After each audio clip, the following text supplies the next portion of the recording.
IELTS. It can be tricky. Getting the score you need can be challenging, especially if the test includes the most challenging task types. If you're wanting a high score in the IELTS exam, you're going to need to be ready to correctly answer these difficult questions. Fortunately, that's what we're going to be doing in this video. We're going to practice answering some of the hardest questions in the IELTS exam. So, get a pen and paper and prepare yourself for some brain busters as we take a look at the hardest tasks in each of the 4 IELTS sections. We'll start with the listening section first. Now, one of the most difficult task types in this section is multiple choice. Multiple choice can be tricky because you have to read the questions and answer options, match what you hear to the options, and try to keep up with the audio recording all at the same time. But the questions we're going to look at today are even harder because of this instruction here. You need to choose 2 correct answer options, not just one. Although you could get multiple choice questions in any part of the listening test, in this video, we're going to focus on part 3. In this part of the test, you'll hear a conversation between 2, 3, or even 4 people, and they'll be discussing an academic project or course of some kind. So another reason this question type is challenging is because the questions may ask you about one of the speakers or all of them. For example, here, questions 1 and 2 say, which 2 things do Jenny and Liam agree to include in their presentation? While questions 3 and 4 say, which 2 feelings did Liam experience during the exchange? So you need to read each question carefully and make a note of whom the question is about. Then, when you listen to the audio, you must understand not only the answer, but also who expresses the idea or opinion. This can be tricky. Another issue to consider is that the answer options are not in the order you'll hear them in the conversation. For example, the first option in the list could be mentioned last. Usually, you'll hear most or even all of the options mentioned in some way, but only 2 of them will answer the question. This makes understanding exactly what the speakers say about each option very important. Don't choose an option just because the speakers talk about it. You need to make sure it answers the question. One thing that many IELTS candidates find difficult is that the questions and options don't use the same vocabulary that you'll hear on the recording. So when you're looking for key words in the questions and the options, you need to paraphrase those key words in your head. Think of other ways to say the same thing. For example, in option A here, photos of key activities, photos could be pictures or images or snapshots. IELTS wants to test your vocabulary, so remember to listen for meaning, not for the exact word. Finally, this type of question sometimes tests your ability to identify the speaker's attitude, feelings, or emotions. And this is challenging because the speaker may not say, I was angry, or I don't trust them. Instead, the feelings can be implied by the words they use to describe the situation.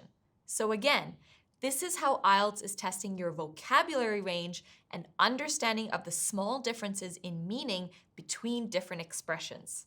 Let's have a closer look at the task for the multiple choice activity we're going to practice. If you want, you can download this hardest question practice booklet for free. It includes all the questions from this video. I recommend it if you plan on taking the paper-based test. It also includes a few bonus practice questions. Download it by clicking the link in the description. Before the recording of the conversation starts, you'll hear some audio instructions that provide the context. Listen to those carefully, as any additional information can help prepare you for the conversation you'll hear. Then, there will be time for you to read the questions and the options. Use that time wisely, reading the questions and options, noticing the key words, and thinking about ways to paraphrase them. In a moment, you'll be able to practice this task. Remember, do not immediately choose the first option you hear. The speakers may go on to say something that indicates a different answer. Keep listening while the speakers discuss the other options. Now, it's your turn to try this activity, and then I'll be back to check the answers. Now look at part 3.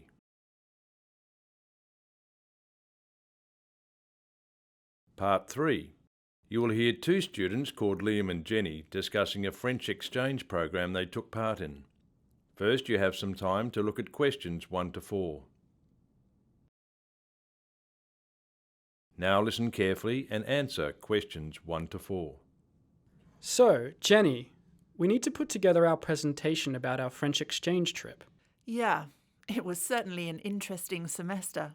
Studying French abroad at the University of La Beige was quite a different experience to studying French here. Absolutely. I think we can share lots of insights in our presentation to help other students work out whether the exchange program is right for them. So, Liam, what information do you think we should include?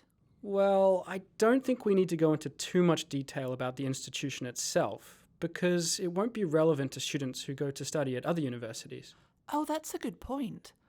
I was thinking about including some visuals to show where the university was located in the town, so people could see how far away it was from where we were staying and so on. But you're right, that wouldn't be useful for everyone. I think featuring some visuals is a great idea, though. It would make the presentation much more engaging. And it would allow us to showcase some highlights of our trip, like attending the Bastille Day celebrations. And our weekend skiing in the Pyrenees, all that incredible scenery. I think people would like to see that. Agreed. Do you think we should show some things on campus too, like the lectures and tutorials? Good idea. We could even display our weekly schedule to give others an idea of what it entailed. What do you think? Sounds good. I'd also really like to include some details about the families we stayed with too. They really helped to make the exchange such a fantastic experience for us, and it would be a fitting way to show our appreciation to them. Remember, they won't get to see this presentation though. Maybe we can thank them in some other way. I suppose so. So, while we're giving the presentation, we can share our overall impressions and views on the exchange. Of course. What's your memory of what it was like on our first day? Oh, I remember being a bag of nerves. It was really daunting. But you seemed surprisingly calm. I think I was. I always got excellent grades for my French here, so I was confident I could cope in France. But then we got into the first lecture, and it was like, what's happening? Why can't I understand anything? The lecturers all spoke so quickly, and the other students' accents were really difficult to understand. But we didn't give up, and we improved massively. In the end, I thought, well done, us. Yeah, I feel like we sound more like native speakers now, and I don't think we would have achieved that in such a short time over here. So, how did you go? Were you able to identify 2 correct options for each question? Let's have a look at the transcript of this conversation as we go through the answers. The first question was, which 2 things do Jenny and Liam agree to include in their presentation? The first option they discuss is when Liam says, I don't think we need to go into too much detail about the institution itself. And Jenny agrees with him by saying, that's a good point. The word institution is a synonym for university, and they decide against including details about this. This means that we can eliminate option C, a description of the French university. Jenny also says that she was thinking about including some visuals to show where the university was located in the town, and this has the same meaning as a map of the city in option D. But she then goes on to say that it wouldn't be useful for everyone, so we can eliminate option D. So hopefully you see the process you need to follow here. Match what the speakers say to the options by recognizing the paraphrase in the audio recording. Then listen carefully to understand whether the speakers both agree to include this option in their presentation. If they don't, eliminate it. Next, the students discuss more visuals. Liam says, I think featuring some visuals is a great idea though. Do we have another word for visuals in the options? Yes, we do. Photos in option A. Jenny suggests they could use visuals to showcase some highlights of our trip, and highlights has the same meaning as key activities in option A. They both agree to include those visuals. Liam says, I think people would like to see that, and Jenny says, agreed. So we can choose option A, photos of key activities, as one of the correct answers. Remember, we have one more option to choose, so we need to keep listening. Jenny next says, do you think we should show some things on campus too, like the lectures and tutorials? And Liam replies, good idea. We could even display our weekly schedule. Here, weekly schedule together with lectures and tutorials has the same meaning as the timetable of their studies in option E. Jenny says, sounds good. So she agrees and we can choose option E as our second answer. But what about option B? Was it mentioned at all? The option is information about their hosts. Did you hear a paraphrase of that? Have a look at what Jenny says next. I'd also really like to include some details about the families we stayed with too. So, the families we stayed with means their hosts. And it sounds like Jenny wants to include this in the presentation. But be careful here. The question is about what they both agree to include. Remember, this is one of the challenges of this task. All the options are mentioned, but the correct answer is what they both agree on, so we must keep listening. Liam explains why there's no point in providing host details. He says, remember, they won't get to see this presentation though, and Jenny agrees with him, so we cannot choose option B. So these are the correct answers for questions 1 and 2. Options A and E. Let's now look at questions 3 and 4. We need to identify the feelings that Liam, not Jenny, experienced during the exchange in France. The first answer option is nervousness. Was it mentioned? Well, it was. But who was nervous? Let's check the transcript. They're talking about their first day on the exchange, and Jenny says, oh, I remember being a bag of nerves. The phrase, a bag of nerves, is a synonym of nervousness, but it's Jenny who says this. So this is a distractor because the question is about Liam's feelings. We can eliminate option A, and we need to keep listening. First, Liam explains that he was confident about his ability to cope in France because he always got good grades for his French here, meaning in his country. And then he says, but, and the word but is very important because it's a clear sign that the speaker is about to contrast or contradict what they just said. This is what makes the task so challenging. The speaker may change their mind or give you additional information that changes what they said before, so it's important to listen to the end. Liam continues, but then we got into the first lecture and it was like, what's happening? Why can't I understand anything? And so what is Liam saying here? When someone says, what's happening, what are they experiencing? Out of the options we have, confusion is the best match, so we can choose option C. Now we need to identify another feeling. Jenny mentioned some of the problems they encountered. The lecturers all spoke so quickly, and the other students' accents were really difficult to understand.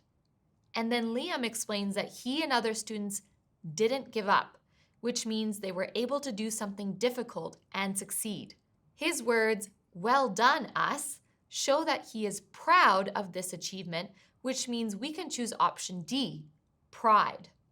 This is another example of why this task is challenging. Liam doesn't say directly, I felt proud, but we need to understand this implied meaning when he says, well done, us. So the correct options for questions 3 and 4 are C and D. If you are taking the paper test, remember you can write these in any order. In the computer test, you will just click the 2 options. So let's summarize the tips we've discussed because they will really help you with this type of question. First, read the instructions carefully. Notice and underline the number of answers you must choose from the list of options. Secondly, listen to the introduction at the start of the audio as it provides the context for the conversation. It tells you who is talking and what they're talking about, which helps you understand the conversation better. Next, read the questions and options. Underline or highlight the keywords and think about how they might be paraphrased. Another strategy is to notice words that signal a change to the meaning, such as the word but or negatives like don't. Be careful with options that seem like they could be correct, but then the speaker says something that changes the meaning. This is a common trap in IELTS to test your ability to understand the whole message. So the final tip is to listen to everything the speakers say about an option before choosing the correct answer. If you follow these tips, you'll find it much easier to stay on track with multiple choice questions, eliminate the wrong options, and choose the correct ones. So you won't need to worry about these challenging questions anymore. And if you'd like to practice these tips with more listening Part 3 multiple choice questions, head over to e2testprep.com and sign up for a free trial.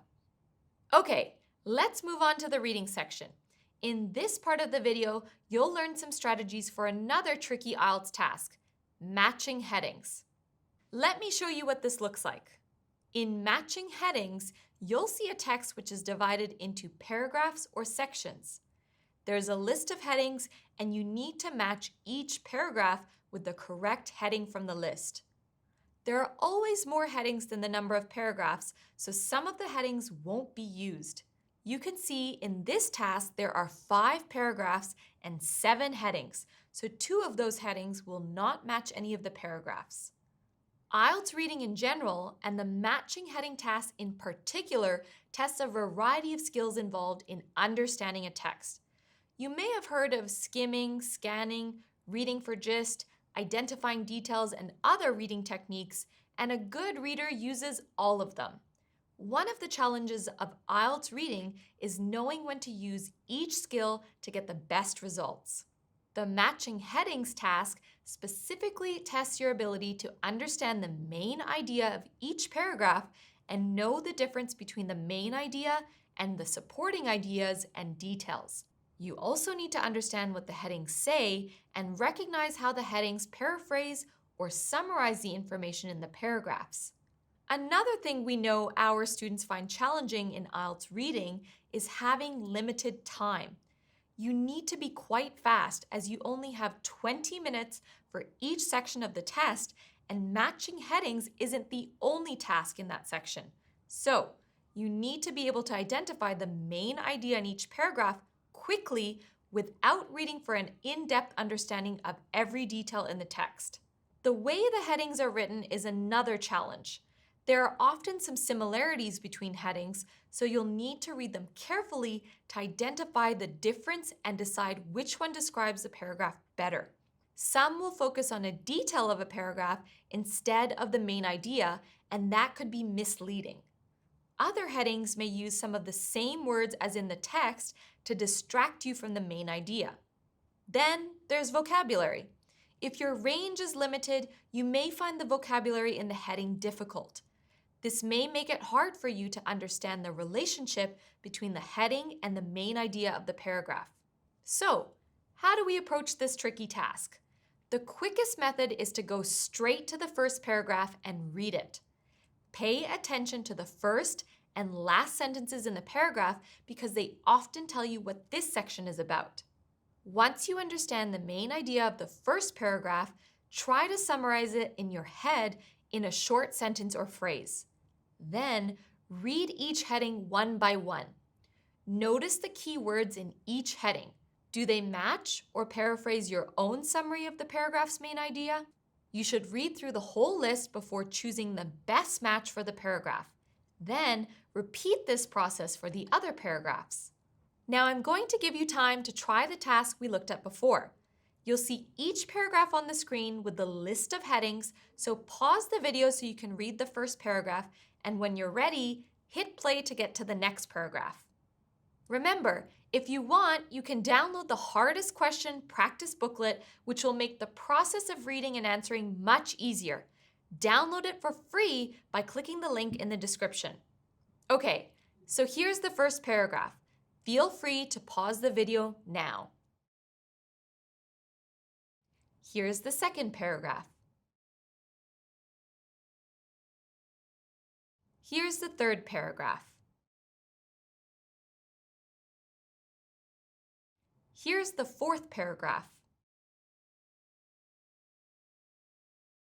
And here's the final paragraph.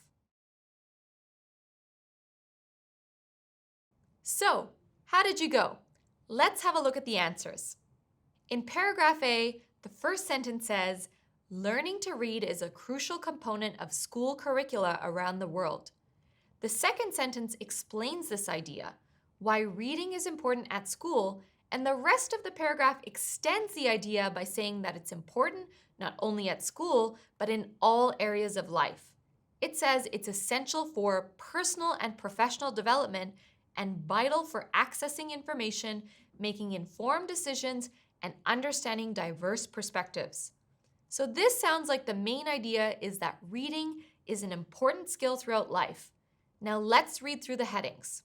When you read the headings, keep focusing on your summary of the main idea. It's important to keep going through the whole list, even if you think you found a match.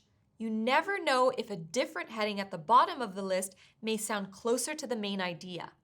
The heading that matches our understanding of the paragraph is number 4, a key life skill. The word key means extremely important, and as we've seen, the paragraph has many references to how important reading is in many different areas of life. Now you should go on to the next paragraph, read it, and summarize its main message in your own way, briefly and clearly. It's like creating your own heading, so the matching process becomes easier. Look at these parts of paragraph B that give us the main message. Children absorb a great variety of information from their surroundings. These surroundings significantly influence their ability to read.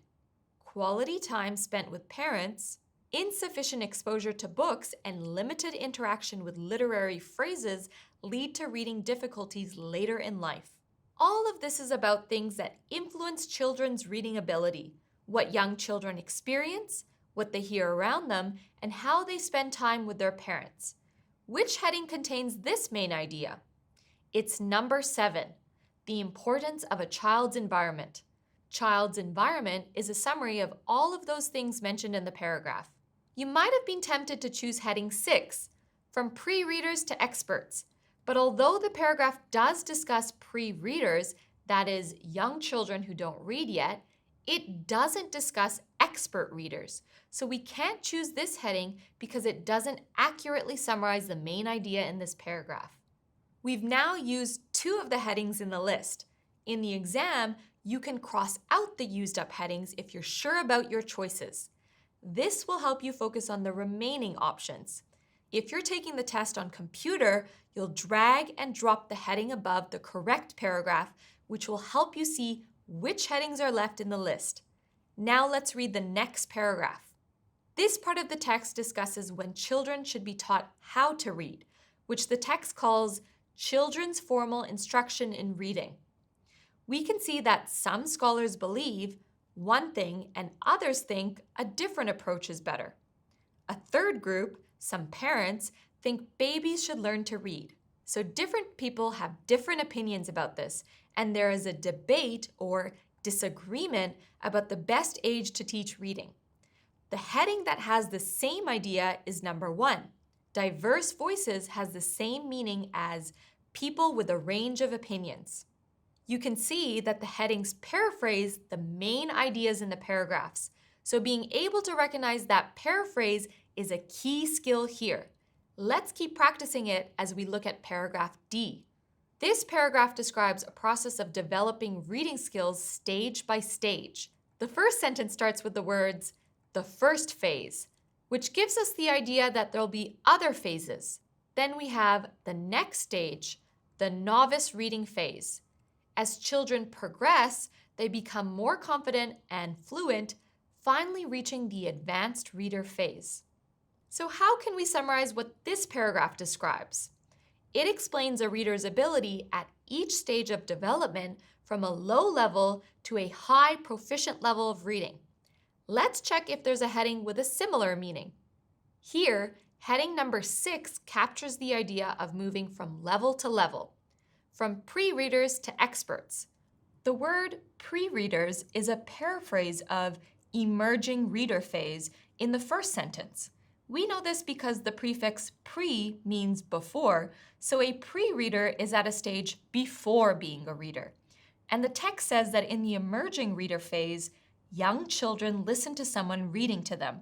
meaning that they can't read themselves. The word experts in the heading means the same as having exceptional proficiency, which is what we see in the last sentence. So, from pre-readers to experts is a great summary of the process of learning to read, which this paragraph explains. Did you manage to avoid the distractor here? Heading 3 is why some children read slowly, and the word slowly appears in the paragraph. It says that children become more confident and no longer need to slowly sound out every letter. But this paragraph does not explain why children read slowly, and even if it did, this is not the main idea of the paragraph, so this cannot be the correct heading. One more paragraph to go. When you were looking for the correct heading for this paragraph, it may have presented a few challenges, so let me show you what to watch out for. The first sentence tells us that the paragraph is about the best methods for teaching students how to read. That sounds like a number of methods will be mentioned. The next few sentences explain the role of phonics, how the sounds of the language match the written letters. But the sentences in the middle suggest that this method has limitations, saying, but this can be challenging, and mastering the alphabetic code alone does not guarantee proficient reading. At this point, you might think that the writer is criticizing the phonics method, and you may be tempted to choose heading 5, the discrediting of phonics. But remember, we need to get the central idea of the whole paragraph, so let's read the rest of the paragraph and check the overall main message. In the middle of the paragraph, we find another approach to teaching reading. But the next sentence says that this approach is not as effective as phonics-based methods. This says that the phonics method is not so bad after all, and that means that heading 5, the discrediting of phonics, would not be correct because it doesn't match the meaning of the text. The final sentence says that some educators choose to combine both methods. This last sentence presents a kind of conclusion. Having looked at the pros and cons of 2 different methods, it says that a combination of both methods is often used. And the heading that matches this idea is number 2, an integration of techniques. Integration means combination, and techniques is a synonym of methods. So, you can see that to do well in this task, you really need to focus on choosing a heading that summarizes or paraphrases the main idea of the paragraph or section and not a small detail. You also need to avoid headings that seem correct but actually don't match the exact meaning of the text. And don't forget that we have plenty of practice questions for all of the matching type questions in IELTS over at e2testprep.com. Put the strategies we've looked at into practice to help you increase your speed and confidence on test day. And finally, it's a really good idea to continue building your vocabulary. This is important not just for matching headings, but for all parts of the IELTS test. Okay, let's move on to the speaking section now. In this part of the video, we're going to look at part 2 of the speaking test, called the long turn. Everyone gets nervous before their IELTS speaking test. It's natural. Talking to a native speaker can make you feel shy or anxious, and in an exam situation, that feeling only gets stronger. You've told us that part 2 of the speaking test is the part that makes you feel the most worried. So that's what we're going to focus on now, to give you the confidence you need to get the best score on test day. In part 2, you'll be given a task card like this one. You can see it has a main instruction about the topic, which here is, describe a type of food you would like to try. And underneath there are some other points you could talk about. You'll have 1 minute to prepare what you're going to say. You'll then need to speak for between 1 and 2 minutes. The topics are about you, things you do, things you like, something that happened to you in the past, or something you might do in the future. During your part 2, because it's a long turn, you need to show your ability to extend your response. Although you're given instructions to speak for 1 to 2 minutes, to get a high score, you really need to keep going for the full 2 minutes until the examiner stops you. This gives you the best chance to demonstrate your ability to meet the speaking assessment criteria. The speaking test is assessed on 4 criteria: fluency and coherence, lexical resource or your vocabulary, grammatical range and accuracy, and pronunciation. The examiner will give you a band score for each of these, which will be combined to produce your overall speaking band score. So what do candidates find are the biggest speaking Part 2 challenges? Well, meeting the criteria of fluency is a big challenge. And what's fluency? Firstly, it's the length of your answer, the ability to speak for the full 2 minutes. A fluent answer is also one where you don't hesitate too much. You don't think too long about your words. Another problem some people have is a lack of ideas, along with difficulty extending those ideas. In this task, you need to think on your feet, which means thinking of ideas quickly. You do have some time to prepare, but it's only 1 minute. One reason it's hard to think of ideas is because there's such a wide range of possible topics in IELTS speaking. For example, some common Part 2 topics include books, art, magazines, films, or music, friends, family, or special occasions, hobbies, sport, travel, or shopping, or jobs, transport, communication, technology, or the environment, and many more. And because the range of speaking topics is so wide, it means that you may not have enough words to express yourself well. You need a rich and diverse vocabulary that would be appropriate for each topic. This includes using synonyms so that you can paraphrase yourself instead of repeating the same words again and again. You also need to use correct collocations, words that go together, as well as idiomatic language, especially if you're aiming for a higher score. Building your vocabulary takes time, but it's essential for all parts of IELTS.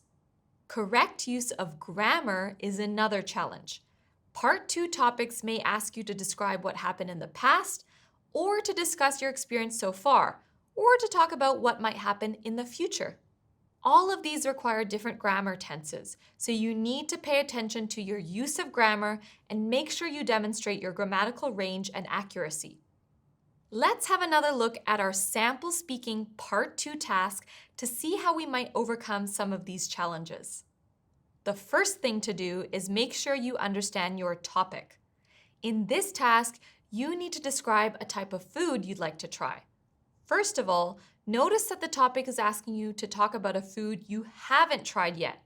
This is the meaning of would like to try. Some people ask, do I have to tell the truth? The answer is no, you can make things up. But make sure that if you decide to make up an answer, it's about something you know how to describe in English. For example, don't say you'd like to try Italian food if you don't know words like pizza and spaghetti. Another question that sometimes arises is whether you need to cover all the prompts on your card. In this topic, there are 4 prompts, talking about the type of food, explaining how you know about this food, suggesting where you would try it, and explaining why you'd like to try it. You don't have to talk about these prompts. They're suggested to help you plan your answer, but you can skip them, talk about them in a different order, or add other information. Use them if it helps, but don't worry if the examiner stops you before you've mentioned them all. So, what vocabulary could you use for this task? Can you think of any collocations for types of food? How about fast food, street food, gourmet food, or the food of a particular country, such as Mexican food? What about any adjectives or idioms to describe food? Maybe words like sweet or savory, costs an arm and a leg, or makes your mouth water. Thinking of ideas and vocabulary in your preparation time can really help you to focus. What about the grammar you can use for this question? What tenses could we use in our response to show our grammatical range? Well, notice the word is here. When you're describing the type of food, you can use the present tense. What about how you know about something? This is talking about when you first learned about the type of food, so for this part, you could use past tenses. Then notice would in this prompt. This is talking about a hypothetical situation, so you could use modal verbs. It's also talking about something that might happen, so you could use future tenses. One final tip. At the start of your Part 2 long turn, try to paraphrase the prompt. For example, if the task says, describe a special meal you had, don't begin by saying, I'm going to describe a special meal I had. This is boring, but more importantly, it's not helping you to get a higher score because you're not showing enough flexibility in your language. Let's see how we could start better. Instead of repeating the words from the task card, you can impress the examiner by using your own vocabulary and adding some details. For example, I'd like to tell you about a time when my family and I went out for dinner. Or, I'm going to talk about a special lunch meeting I had with a colleague last week. These sentences have some good collocations and they introduce the same topic but without using the same words. So, I hope that's giving you some ideas to get started. Now it's time for you to have a go. First, I'll give you 1 minute to prepare your answer to this question. Feel free to pause the video and take 1 minute to prepare your response. Okay, I hope you came up with some great ideas. Now you'll have 2 minutes to give your response. I suggest you record yourself. After that, we'll listen to a sample response and you'll be able to compare it with yours. Okay, ready to give your response? Feel free to pause the video, time yourself for 2 minutes, and give your response. So, how did you go with your long turn? I'm going to play a sample answer now. Look at the topic again, listen carefully, and think about why this is a good example of a Part 2 response. Let's listen. Thank you. Now I'm going to give you a topic and I would like you to talk about it for 1 to 2 minutes. You'll have 1 minute to prepare and you can write notes if you want. Do you understand? Yes, I do. Okay, here is your card and some paper to write some notes. I'd like you to describe a type of food you would like to try. All right?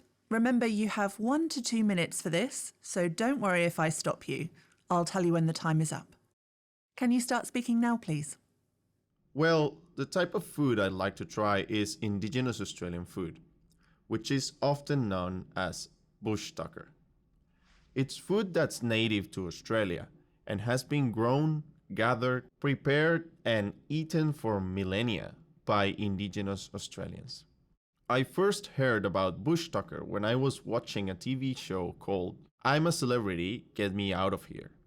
On that show, the contestants were challenged with eating some of the more unusual indigenous ingredients, such as green ants and witchery grubs, which look similar to caterpillars. While I feel a bit too squeamish to try those particular foods, it did lead me to research other indigenous foods.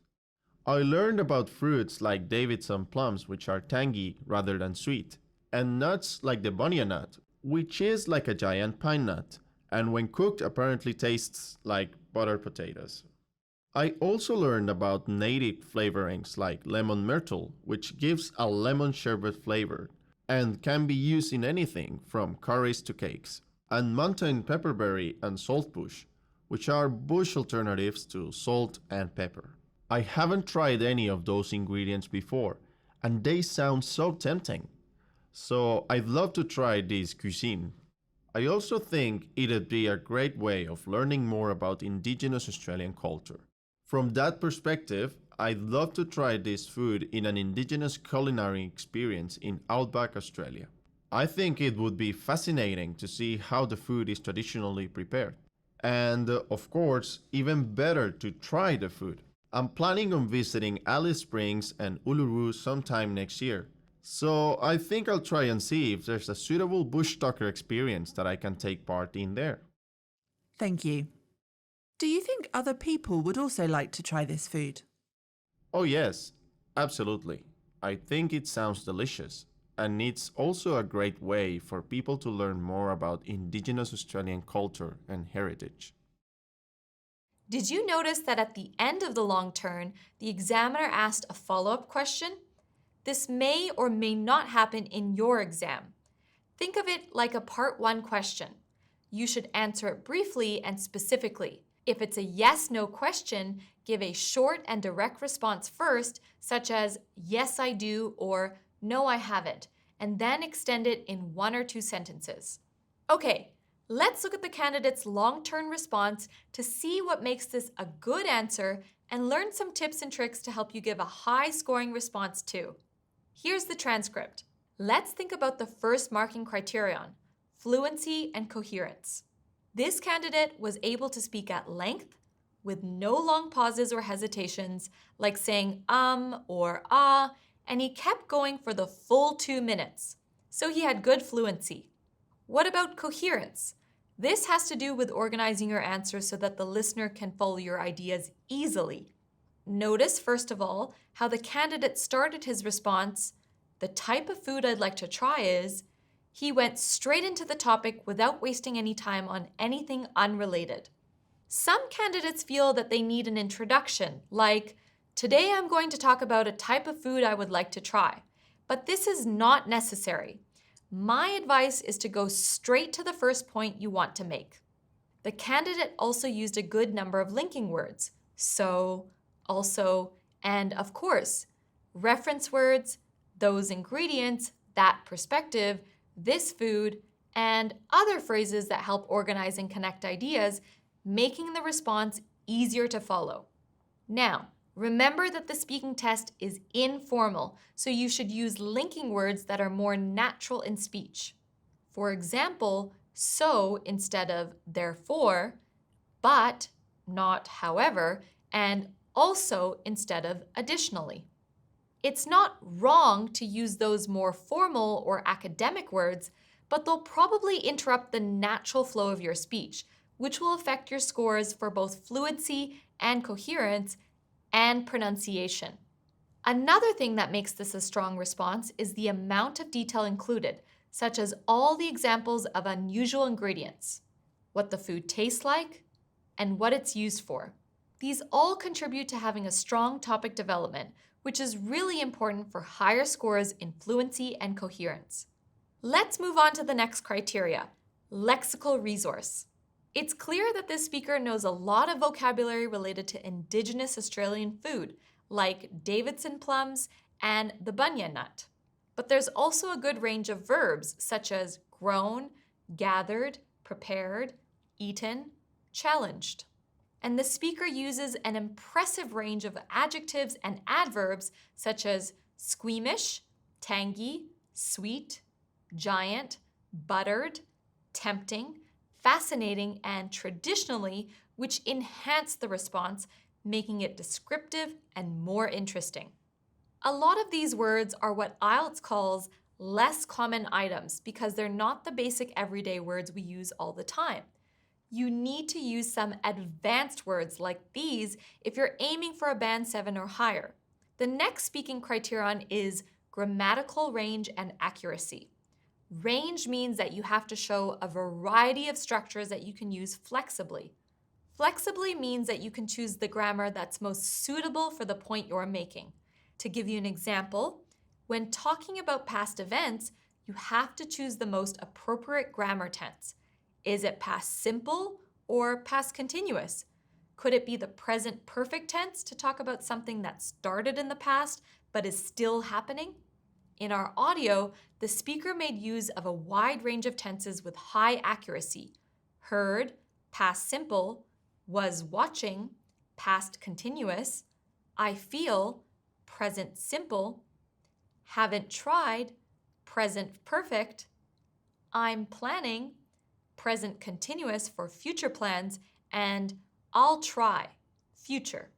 The speaker also used a range of grammatical structures, including relative clauses like which looks similar to caterpillars, and comparative forms such as more unusual and rather than sweet.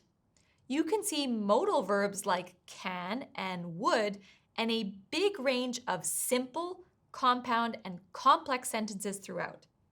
Pronunciation includes using the correct sounds of the English language, which can be different from your first language. Then there's intonation, when your voice goes up and down because you need to avoid a monotone, which is a flat tone that's very difficult to listen to. You also need to speak with meaning.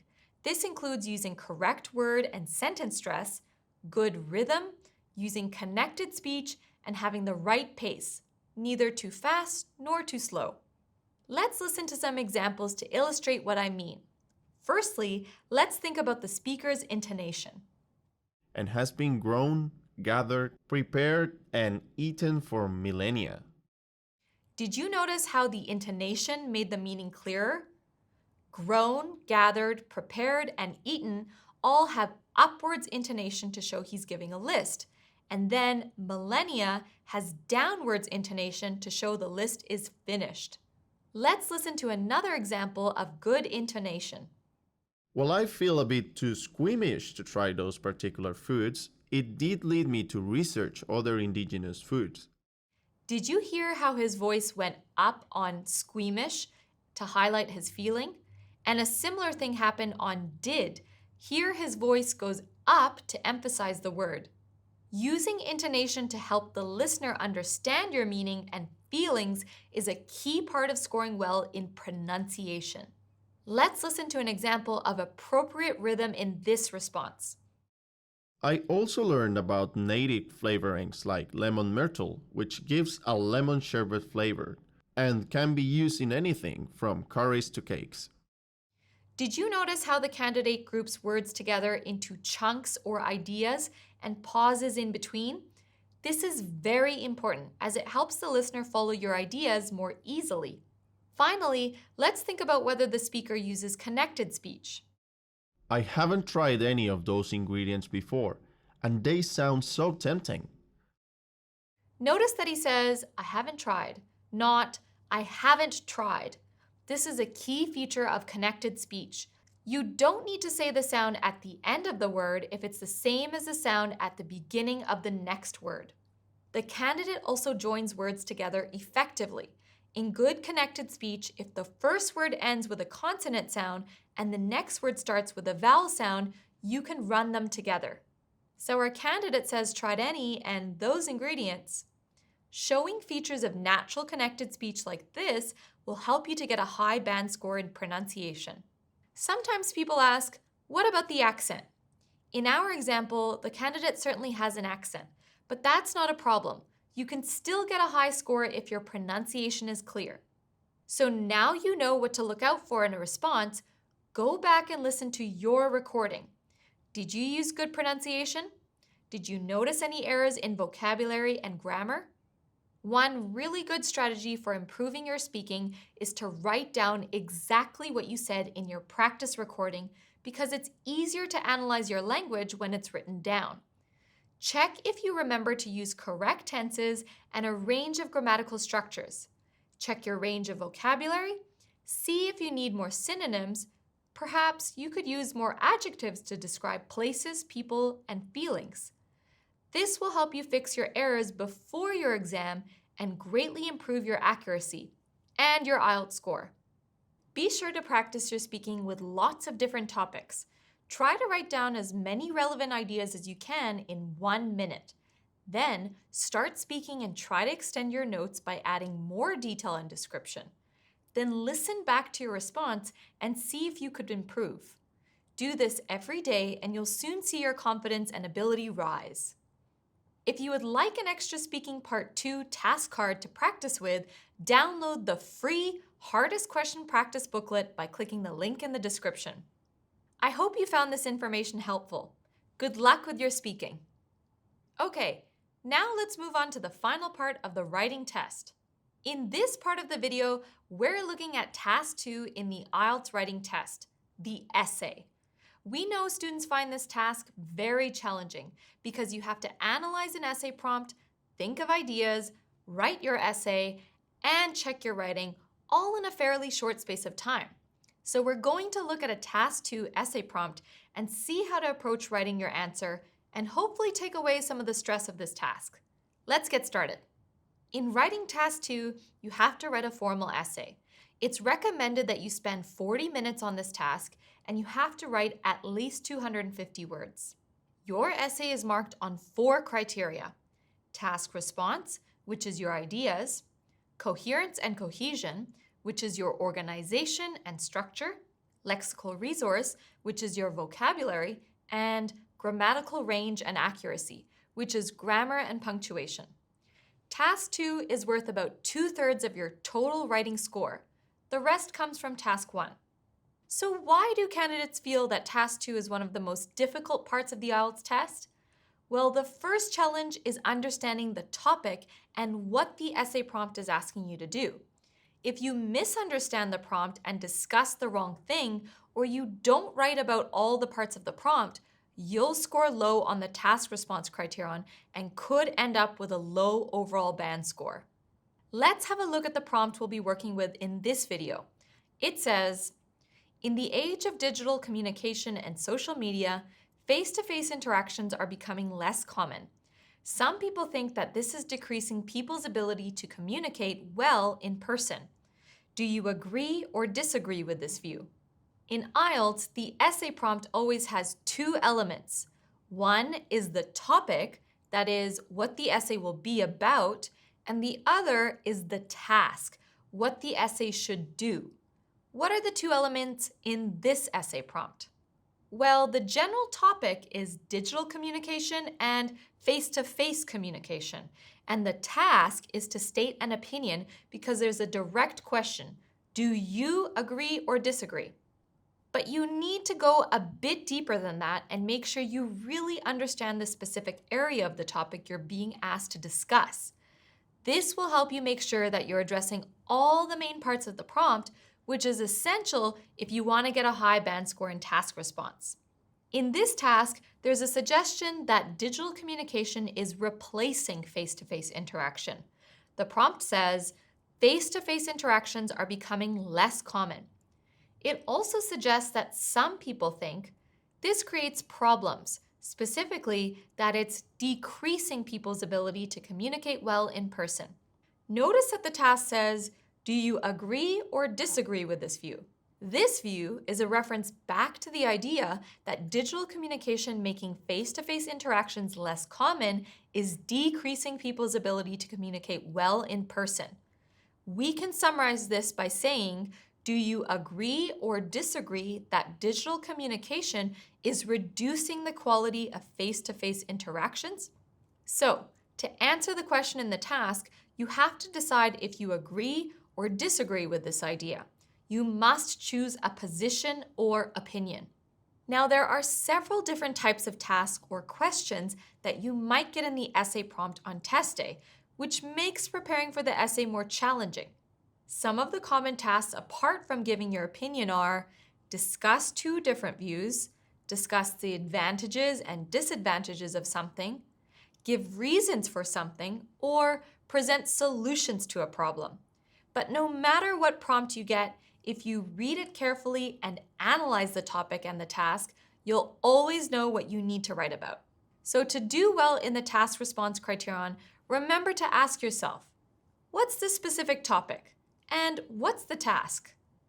Once you've understood the topic and the task, you need to come up with ideas and arguments for your essay. So, when you're preparing for task 2, you'll need to practice generating ideas on a wide variety of topics because on test day, you'll need to think of ideas quickly. As we've seen, you first need to choose your position, which for this essay is whether you agree or disagree with the view presented in the prompt. Then, I suggest you need to think of 2 reasons for your position. These will be the main ideas of your essay. You also need to think of details and examples to support your ideas. 2 reasons or main ideas is a good number because it gives you 2 body paragraphs. Don't try to come up with too many different ideas because you don't have the time to write a lot of paragraphs. Writing more than 3 paragraphs usually means that the ideas inside each paragraph are not sufficiently developed or supported. Another challenge is that your essay needs to be cohesive, which means well organized and logical. You must use a clear essay structure, including an introduction and a conclusion, as well as 2 or 3 body paragraphs. So it's essential that you spend a couple of minutes planning your essay. Organize your essay so that each body paragraph has one focus or main idea. Then arrange the supporting ideas and examples inside each paragraph so they develop in a clear and logical way. If you have a plan you can follow, it'll be much easier to write an essay that flows well from one idea to the other, and your score in coherence and cohesion will be higher. Another reason why this task is challenging is that you have to pay close attention to your use of vocabulary and grammar. Essays are formal pieces of writing, so you need to choose appropriate grammar structures, words, and phrases, avoiding ones that are too casual or informal. You need to demonstrate a good range of vocabulary to allow some flexibility. The examiner will also look at the precision and accuracy of your expression. For example, whether you're using correct collocations, prepositions, and appropriate synonyms. And your spelling must be correct too. Your grammar is assessed in a similar way, range and accuracy. The examiner will assess the variety of the structures you use, so your essay should contain a mix of simple and complex sentences. They'll also look at your errors, how many mistakes you make, and whether those errors are in basic grammar or in more advanced structures. This also covers the use of correct punctuation. As you can see, there's a lot to think about, and this makes it a demanding task. If you'd like to try writing an essay on this topic yourself, stop the video in a moment and answer the question in this task. When we come back, I'll show you a sample answer.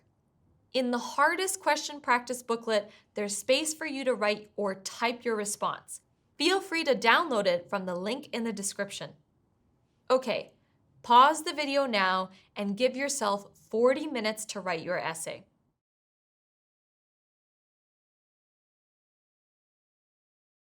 Okay, how did you go? Let's look at a sample response for this task, and I'll explain why the choices the student has made in their writing will give them a high score for this essay. We'll start with the introduction. With the prevalence of communication technology, people are interacting in person less and less often. As you can see, it's a paraphrase of the first sentence in the prompt. The job of the first sentence is to introduce the general topic of your essay, but it's important not to just copy the prompt, so writing the ideas in the prompt in your own words is the best way to go here. The second sentence is, I believe this has a negative impact on their ability to communicate effectively face-to-face. And this is where the writer has stated their opinion. In opinion essays, your position needs to be very clear throughout. Don't wait until the conclusion to express it. Make it clear in the introduction. So this introduction is just 2 sentences.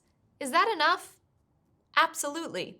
In fact, it's ideal for an essay of this length. Some candidates make the mistake of writing long introductions, but this is not a good idea. The length of an essay introduction should be about 10% of the overall word count. This essay is 267 words long, and the introduction is 29 words. This is perfectly fine. Being concise also helps avoid repetition. The result is a clear statement of what the essay is about and the opinion, which is how you should write to get a high score. So, now let's move on to the first body paragraph, which will need to discuss the first reason why the writer thinks that in-person interactions suffer as a result of people communicating online too much. Let's see how this IELTS candidate explains it. Before we look at the body, notice that after the introduction, the student has skipped one full line to indicate a new paragraph. This is a good idea because it shows the examiner that you have deliberately divided your writing into paragraphs, which is a key requirement of the coherence and cohesion criterion. The first body paragraph starts, the main impact of digital interactions on in-person conversations is in the development of essential communication skills. This first sentence in a body paragraph is called a topic sentence, and it should tell the reader exactly what the paragraph will be about. From reading this sentence, it's clear that the paragraph will explain how digital communication affects the ability to develop important communication skills. Remember, every body paragraph should start with a topic sentence. It's a short, simple sentence that doesn't go into details. Don't start your paragraph with examples or specific details. You must first introduce your idea. Then the next 3 or 4 sentences should extend, explain, and support this idea. Let me show you what I mean. Feel free to pause the video to read the paragraph if you need to. When you read this paragraph, you can see that after the topic sentence, it first explains the key skills needed for face-to-face communication, understanding nonverbal cues such as facial expressions, body language, and tone of voice. The next few sentences extend the main idea by showing how digital interactions give people fewer opportunities to practice these skills. Notice how the sentences are linked. The writer has used linking phrases and referencing words such as these, in contrast, so, thus, to create coherence and cohesion in the paragraph by making sure the ideas flow smoothly. There are 5 sentences in the paragraph, and they support and extend the main idea. This is what we mean by paragraph development, and it allows you to get a high band score for both task response and coherence and cohesion. And there's a key thing the writer does at the end of the paragraph that shows they really understand how to logically structure an argument. The final sentence is, thus, the decline in face-to-face interactions is depriving individuals of the opportunity to fine-tune their nonverbal communication skills, which are essential for effective personal communication. This sentence links the paragraph back to the position the writer stated in the introduction that communication technology has a negative impact on people's ability to communicate face-to-face. It shows the reader how the main idea in this paragraph supports the overall opinion. This is an excellent technique to use to make your argument clear and logical. Now let's look at grammar. Remember that for a high score, we want to see a variety of simple and complex sentences as well as a range of structures within them. It's a good idea to keep the first sentence simple because, remember, it's your topic sentence. It doesn't explain anything, it only introduces the idea. The other sentences are a mixture of simple sentences, like the second one, and complex sentences with multiple clauses added in different ways. For example, here, the writer has used the conjunction so to join 2 clauses together. And in the last sentence, they've used a relative clause to add additional information. There's also some variety in the structures the writer has used. For instance, they've used a passive verb, are required, comparatives such as more nuanced and fewer opportunities, and a present continuous verb, is depriving, to show something that is currently developing. So there's range and accuracy in the grammar here. Now we'll look at the second body paragraph. If the writer's cohesion is good, it should follow a similar structure to the first one. Let's find out. Pause the video to read the paragraph if you need to. This paragraph also starts with a topic sentence, introducing another reason for the writer's position. The second sentence explains it further, and it's a conditional sentence, so that's adding to the variety of grammar structures. Sentence 3 starts with a referencing word, this, which is a great way to link ideas and create a cohesive flow by reducing repetition in your writing. There's another referencing word in sentence 4, these attributes, and this sentence has a relative clause. The last sentence has a linking word, consequently, and as in the first body paragraph, the writer has used this final sentence to show how the second main idea supports their overall position. So we've looked at the organization and grammar in the body paragraphs. Let's now have a look at some examples of the vocabulary the writer has used.